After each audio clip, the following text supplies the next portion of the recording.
What's up, guys? I'm Brett from Rants or Us. As always, if you enjoy our content, don't forget to like, subscribe, and leave a comment down below. We're on the road to 1,000, and we hope you guys will help us get there. All right, so we finally hit the end of season 2, which, oh man, could this season have been any better? I think it far surpassed the trailers, expectations for fans, for a Disney Plus series, or just ones that had seen season 1. You know, I think all of us kind of expected a little bit of the same from season 1. But no, we got something far better.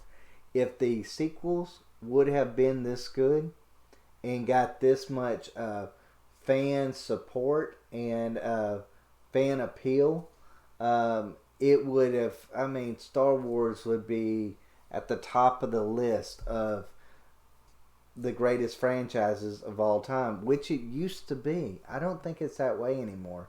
Unfortunately, I feel like it's almost, it and Star Trek are kind of teetering on the edge of being just not important anymore. But I'll try to hold that for another video. I'll get to the things that I loved of it first. I enjoyed how when they're actually chasing after Dr. Pershing, that the Imperial pilot actually gave us a point of view that a lot of us don't really, or I guess a lot of fans really don't comprehend. A lot of people just when they're watching a movie, they don't comprehend the bad guy's point of view. But, you know, he talks about how everyone cheered when millions of people got killed on the Death Star. And, you know, it's from the Imperial's point of view. And to me, I thought that was actually kind of an amazing moment. Because it actually showed that, hey, you know what? Good and bad are kind of just who you're talking to. Because everybody's got their own... Everybody mostly lives in a gray area. There is no really good or bad in a lot of instances. There's just points of views. And he was just telling the Imperial point of view. And I really enjoyed that part. I enjoyed how Bo-Katan actually wasn't like everybody else that is joined on to Mando's merry little crew to save Grogu. I enjoyed the way she kind of, she's like, it's a give or take situation. I don't care enough about that kid to go in there and risk my life to save this, Grogu. I want something in return. She wants the Imperial Cruiser. She wants the Darksaber. She wants Moff Gideon. She wants Mando to help her secure Mandalore. That is what I kind of wanted from all the different characters that are a part of his group, because that's more realistic than just, oh, he stole your kid, well, I'm going to risk my life for it. Come on. That's not how things work in anything, unfortunately. Everybody's got something that they want. And I feel like they did a really fabulous job of kind of letting everybody know that, hey, Bo-Katan's really serious. She's not playing around. She's not doing the whole Disney Plus thing where there's a good and bad. She's like, you know what? I'm for Mandalore. Not going to fit into this, good character. I'm going to be a successful character. Let's just put it that way. I like that part. I've enjoyed Bo-Katan so far. I love how the actress that plays her has really done a great job with her, really bringing her to life.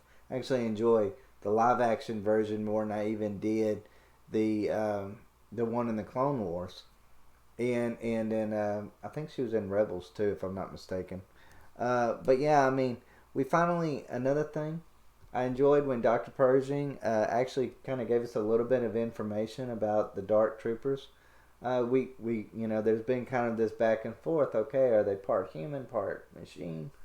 Where he says, hey, we got rid of the worst parts of them, which was human, the human part of it. So they've made them more machine than human, and I kind of like that. I'm glad that we were able to get uh, a little bit more information over it that I kind of felt was lacking from when we were first introduced to them. They look cool, but we didn't really know what are these things. I guess if you're a comic book reader, you're more familiarized with it. But since most of that stuff isn't canon anymore, you know, everything could have changed anyway. So I'm glad that they gave us some information on it. Let's see what else. The emergency landing. Uh, the emergency landing of the shuttle going into the Imperial cruiser looked fabulous. Like it looked amazing. Um, but I do have to bring this up. And I know this is the things that I liked, but really, seriously, you're telling me that about like 5 people just went in there and took out a whole, I don't know, 50 stormtroopers? So ridiculous. But I'll get to that in my dislikes. But yeah, overall, the activation of those dark troopers, though, once they're on board, it was kind of eerie. I'll admit, I was kind of, when I was watching it, I was like, oh, geez, this kind of actually creeps me out. It's like watching Jaws and you hear the music, but you don't see him yet. That's the feeling that I got. It was almost like being in a horror movie to a certain extent as you hear it with that music come to life, and then you see that dark trooper is where his eyes light up. So I thought that was actually really cool. That was actually one of my favorite parts of the episode. Let's see what else. I enjoyed the dark trooper and Mando fight. That was something I was kind of worried we weren't going to get to see. And I was thankful we did. It just shows how powerful. I thought it did a number of things in that one scene. I thought it showed just how strong these things are. Almost unstoppable when it's just beating Mando right in the face, and there's nothing he can do about it. And basically, it's a lucky shot with his spear that actually, destroys it. But there was no way he was going to take out all of them. But I thought it did great at showing that, and I also felt like when you compare it to at the end of the episode with, spoiler alert, Luke Skywalker taking them down with ease, just crushing one just like it's nothing with the Force. And then the rest of them, he's just slicing through them like they're nothing. It shows you just how powerful a Jedi truly is. Especially compared to just a normal person, even like Mando, who is a capable Mandalorian, but he's no comparison to an actual Jedi.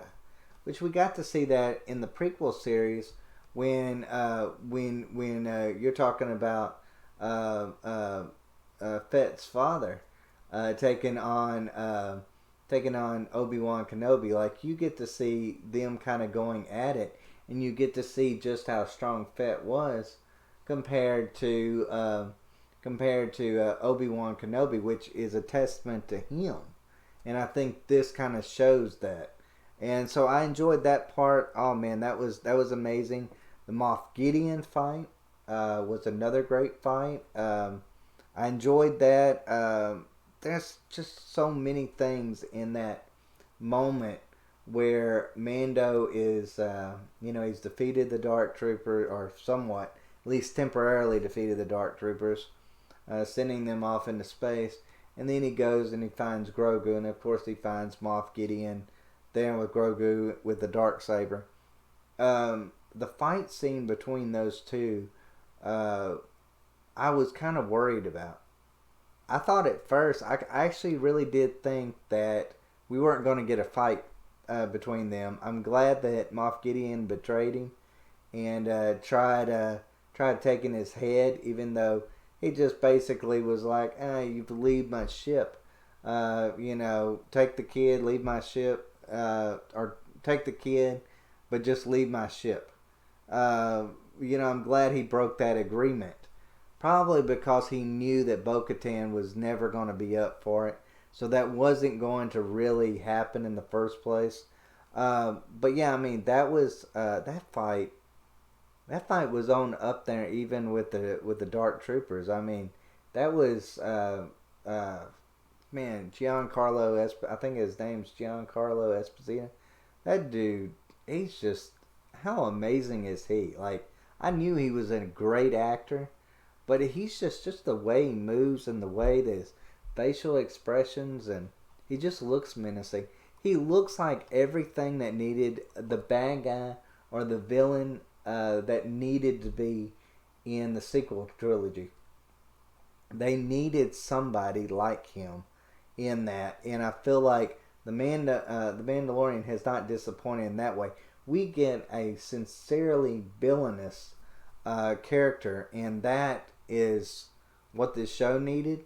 And I tell you, it's a testament of how far the Mandalorian has come in 2 seasons on air.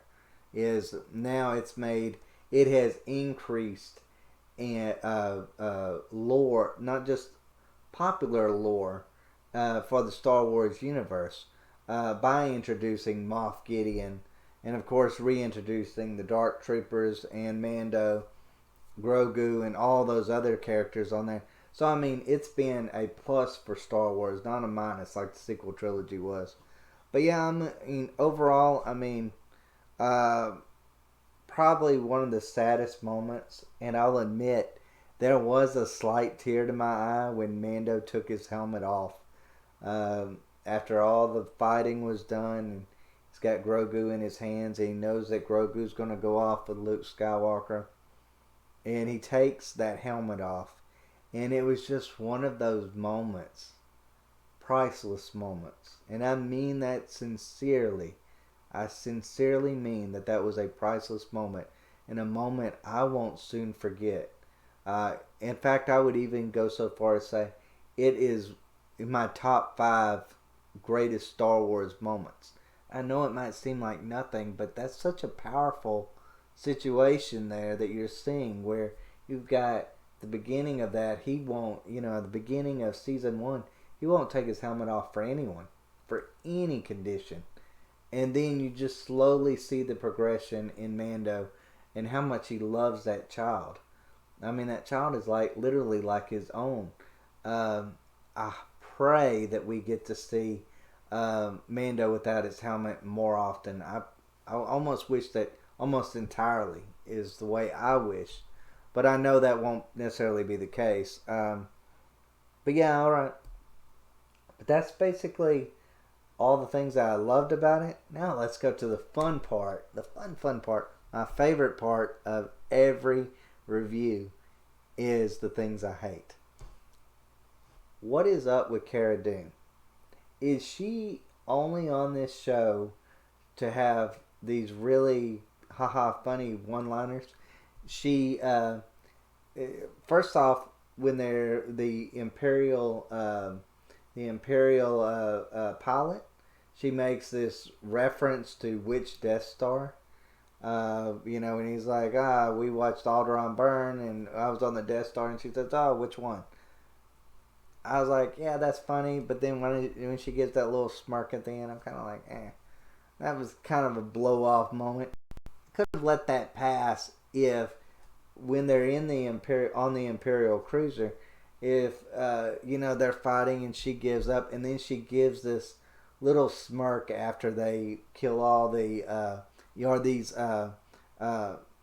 Mando and all them come back and fly through and kill all the stormtroopers that were fixing to capture them.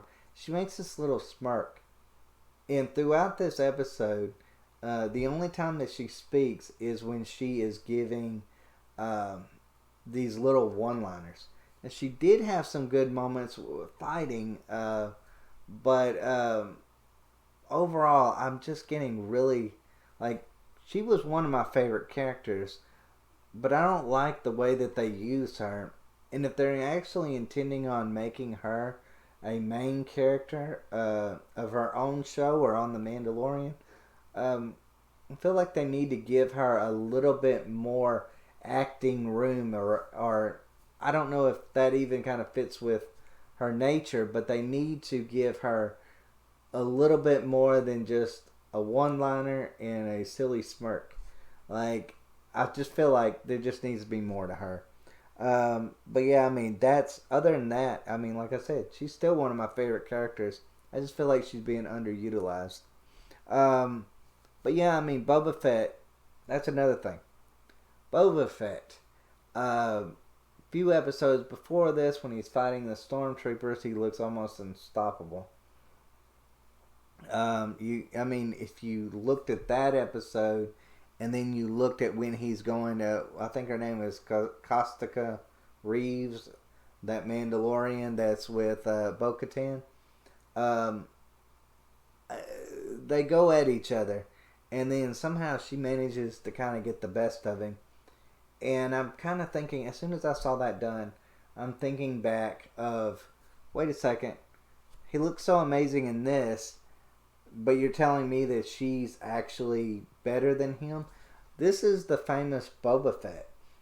A character that is kind of nostalgic to a lot of fans. And I kind of felt like the way that she was able to, I get it, it's all about Disney and it's all about girl power and all that other kind of thing. But I kind of felt like it was kind of beneath Boba Fett that this character that we barely know is able to kind of get one up on him. I didn't like that part. I didn't like that part at all. I enjoyed I enjoyed the little standoff between the Mandalorian and Bo-Katan. It just I like I said, I enjoyed the standoff, but I hated that whole scene in the cantina. I felt like that scene with Boba Fett and Reeves fighting just ruined that whole moment for me. I didn't like that at all. Let's see what else. All right, another thing. I had to think for a second. Dr. Pershing. Dr. Pershing. Why did he tell them when they're planning to attack the Imperial cruiser? Why exactly did he say, well, you have a few minutes. You'll have a few minutes before the Dark Troopers actually, their battery power gets to full speed. And then you should be able to break in. You should be able to take out everybody on the deck, make your way to the Dark Troopers in time, and then stop them from getting out. That's a lot of stuff to do in just a few minutes. I feel like you couldn't even clear the deck in that time. You probably couldn't even get off the ship by the time that they actually could be powered up. Like, that's the way I look at it. So I kind of felt like that whole moment where Dr. Pershing is talking about all that, I'm like, you gotta be kidding me. If you tell me you got a half an hour or you've got an hour, I could get it. I could truly get it that, in that time you could go in there and maybe get to them in time. But to tell me that you just got a few minutes, I was like, that's almost kind of like a throwaway line. It just didn't seem realistic. But yeah, I mean, I also hated in that when they're doing that planning stage, that every comment there was somehow related to some spin-off show. Whether it's with the Darksaber, Mandalore, Cara Dune needing Moff Gideon alive because of his information. All of that stuff was just setting off spin-offs. I felt like it played no role other than that one thing. I feel like I feel like that was the weakest part of this whole episode, and maybe even you could even go so far as say of this season, was the constant spinoffs or constant talk about something that was going to relate to spinoffs. I didn't like that. If it's not nostalgia, it's spinoffs, and I just kind of wish this show would just go, this is the Mandalorian. We're going to stick with the Mandalorian. We're not going to worry what happened in the movies. We're not going to talk about the spinoffs. We're going to focus right on the Mandalorian. But like an ad that you see on YouTube or your TV screen, they've got to somehow tell you about some future little thing. I didn't like that. I don't like that at all. Another thing, I know I complain about this each episode, but what are the point of stormtroopers? They play no role in stopping anybody. They're completely and totally useless. They cannot shoot in front of them. I mean, that a couple of episodes ago where they're fighting the Mandalorians, and they're in that little space, and they're supposedly shooting straight, and they're hitting above and they're hitting below, but yet the Mandalorians are taking them out left and right because they can actually shoot straight. I feel like they're making way too much of a joke of stormtroopers. I don't think that'll bode well for anything in the future, because when you see a legion of stormtroopers coming at you, you think, we got one person out here that might can shoot straight, and then you got, I don't know, a million of these guys that are going to be shooting at everything from the sun to the trees to the grass to basically just thin air out of nowhere. So it takes away from seeing them at all. I mean, because you just know, okay, now they're just going to slice through these guys like nothing. So I hate that part. Like I said, I hated. I hate that they're doing that with the character. I know it's been a running joke for Star Wars for a long time about stormtroopers. I just wish that they would. I wish that they would. I don't know. Take them a little bit more seriously. Another thing is, I don't understand how Mando didn't realize that Moff Gideon was going to be there to confront him when he goes and finds Grogu. I thought, wow, you really think he's going to stay on the bridge and not be his by the asset that you told him in the previous episode that you were for? So he knows where you're. He knew that you were coming for him. He knew what you were coming for. There's nothing that would make him stay on that bridge. So I mean, for him to just think that he's going to go in there and get Grogu and then just come out without a fight, I thought was just really stupid and childish. I didn't. I mean, I could go on and on about how I hated that little moment where in the last episode where he's sitting there talking about, I'm coming for you. I mean, come on. Don't give away that you're coming for him. Let him think that you're not coming for him. Let him think that that child means nothing to him. But, Moff Gideon does mention, make this comment that he knows everything about Mando. So he's either got spies in Mando's camp, or either he is all powerful and all knowing. So maybe that'll be a little future thing. We'll get to find out, see who maybe the traitor is. But yeah, I mean, overall, another question that I had was Moff Gideon makes this comment about the Darksaber to Bo-Katan, about how you have to win it. Well, if that's the case, it makes it seem like, well, they destroyed Mandalore, and Moff Gideon just got the Darksaber. But that can't be necessarily the case.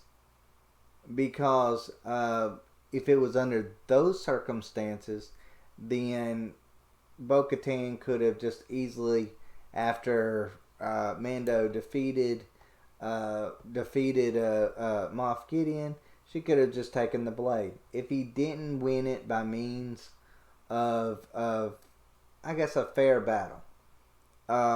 So I kind of thinking that there might be a little bit more to this story that we're not getting, and I hope they reference it, of who did Moff Gideon defeat to get that Darksaber. I almost kind of wonder if it was Bo-Katan. That's what I'm thinking. Because because I don't understand how, if he won it through cowardly ways, that she couldn't have just taken it from Boba Fett. Because at that point, he's just basically getting back what was hers anyways. It wasn't he was fighting in a duel to actually deserve something that technically wasn't Moff Gideon's to begin with. So that's the way I look at it. I didn't also understand when it come to Moff Gideon about how he says that he only wanted the blood of Grogu, but he didn't really explain too much why he wanted the blood. Kind of felt like that was a moment that I wish we would have got more references to, about exactly what his game plan actually is. But unfortunately, we did not. But back to the Darksaber, I was actually kind of disappointed that Bo-Katan did not fight Mando.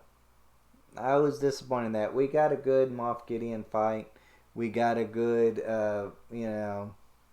Mando fighting, the Dark Trooper. We got some really good fights on it. I was disappointed we didn't see a Bo-Katan Mando fight. That's just me. Now for the part that I hated, and it's one of the reasons why I could not give this episode a perfect grade, is because Luke Skywalker looks so ridiculous. What is it about Star Wars that they cannot, for the life of them, recast main characters? I don't understand that.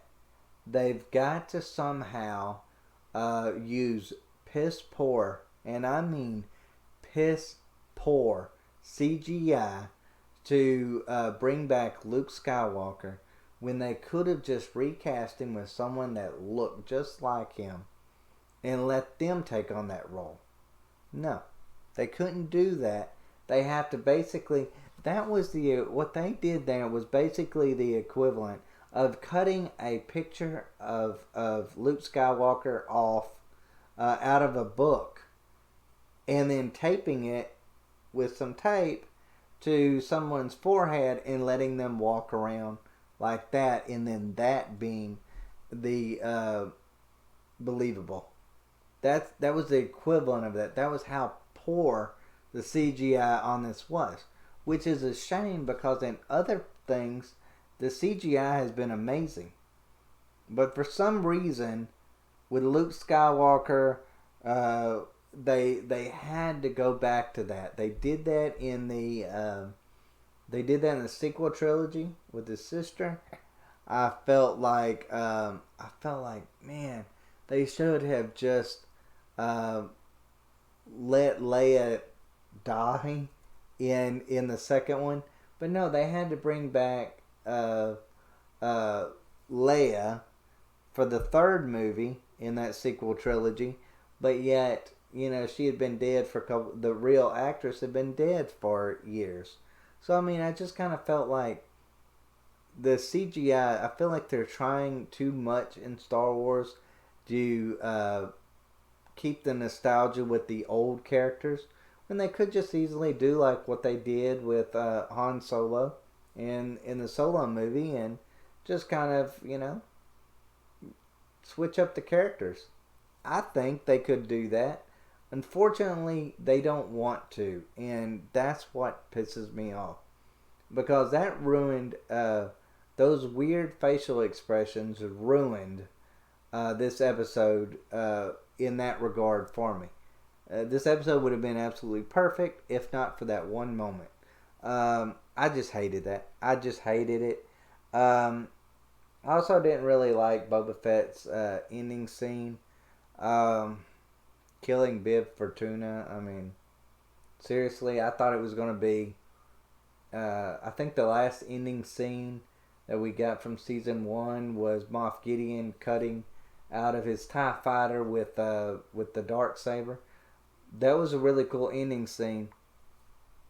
I felt like this one was kind of just a waste. Now, it could and it could not be a waste, and I'll say this. When they use the Book of Boba Fett, it kind of makes me think that the rumors are true that Mando might be replaced by Boba Fett in season 3. Or might just appear, Mando might just appear off and on. If that's the case, I'm going to be really disappointed. I don't watch The Mandalorian for nostalgia. I watch The Mandalorian because I want a unique, different story than what I've seen before. I don't need a Boba Fett series. Just like I don't need a Lando Calrissian series. Just like I don't need a Cara Dune series. There's so many things. I don't even need a Obi-Wan Kenobi series. I just want an original story. Of course, you can make, I'll say this, Cara Dune story, that would be, I guess, original. But you know that they're going to lean off of The Mandalorian with that. Or with previous Star Wars. Like, you just know they're going to do that. So I'm not in favor of it. Another thing is, we talk about, in Star Wars, as Star Wars fans, Jabba. Like, he's this big crime syndicate. Yet, they're always so easily assassinated because, for some reason, they have all these thousands of people working for them, all these planets, but yet they can't hire more than 2 guards. Like, I thought that was stupid. A lot of people like Boba Fett going in there and being able to take out, 2 people? And act like that's some badass moment. That wasn't. That was a waste of an end credit. That's the way I look at it. But overall, guys, that's my take on it. If it wasn't for the piss poor Luke Skywalker CGI, I think I would have given this a perfect grade. I know I would have. I could have even handled the Boba Fett ending scene. Like, that didn't... It bothered me. Like, I didn't really see the point in it.